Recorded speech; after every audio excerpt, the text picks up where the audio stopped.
I always look forward to my parenting sessions with Michelle McVittie, mom the manager, because it helps me out too. Hopefully it helps you out at home, trying to raise these little ones and trying to raise resilient children and teens.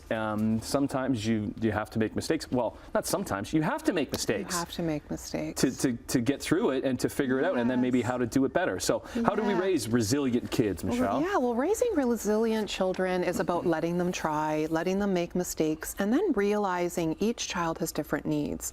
You could have two kids brought up in the same home, same parenting. One child needs more help, and the other child is just like, I'm going to figure this out. I'm going to go and try. But you've got another child that is like, I don't want to, or I can't remember. And we get really frustrated, but we just have to think about what skills do they need? How do we help them try and practice? Do you find the order of the kids really kind of shows what type of kid they're going to be? I think that's kind of a stereotypical thing, but it is kind of like I'm the first. For us. I'm the first child, and I'm like the mama hen. Yes, I was, and I had to set a boundary to be like, I'm not doing this anymore. I'm not driving you or anymore. I had to do that with like my sister, right? Even so, I think sometimes we get into gender roles. Sometimes we get into what we're used to, and then setting that boundary or saying, I'm not going to do this for you. I'm not going to drive you to school. You can go in the rain. You're not going to melt. Can bring up stress in us. So then we just do the things for the kids, and then they're like 20 and like, Mom, you're not driving me? Mom, you're not making my lunch? And you're like, uh-oh. Why does that bring stress? Why does that bring stress in us? Why should it bring stress in us if it didn't bring stress to our parents? I don't know. It's like I don't know. There should be some research. I'm sure there's research on that. I think it's our society has changed, the expectations have changed, and our capabilities have changed. My mom didn't drive. There was only one car. There was only one person working. Now there's usually two parents working. We have, if you have $20 and it's like, here's $20, I'll just give it to you, versus our parents were like, no, you have to go get a job and you have to do that.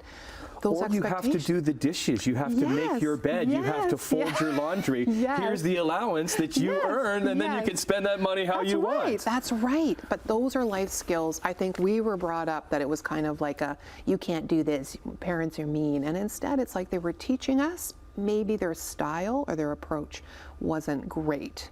So, and parents just love their kids. They want to do everything for them. And then they're 30 and they can't take a bus or make a meal. Or they don't have a driver's license. That's a big one. We were talking about that off camera. Like a lot of kids you find don't get their driver's license right away. I was a farm kid. I was a country kid. As soon as I turned 16, I wanted my license because I thought freedom. I still had to borrow mom and dad's car, but still it was a little bit of freedom. Right. Now city kids might be a little bit different, or even kids that their parents do drive them around.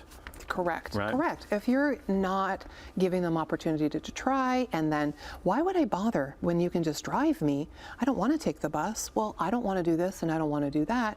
I get it, but how are we going to teach them to do that? And then you've got children that are resilient and independent. And something I'm really noticing too is the kids are getting older. They take in everything that goes around the house. You know what I mean? How resilient am I? How resilient is Liz? How resilient is everybody else in our life? And you might not notice it, but they're taking it in and then using it going forward. They are. Children learn what they live. So being mindful of how you respond to emotion, what your relationships are like. They're watching you and your wife with how you communicate. Communication is really important. That's part of being resilient. Knowing, like having friendships.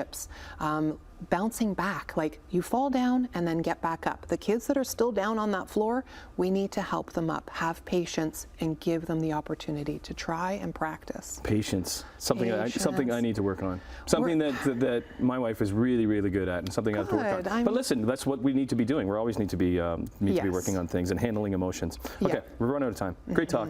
Thank you. As always. I'll try to use it going forward. We'll meet next month and see how it went. Okay, Mom the manager, Michelle McVittie on the show this morning. We'll see you in a couple minutes.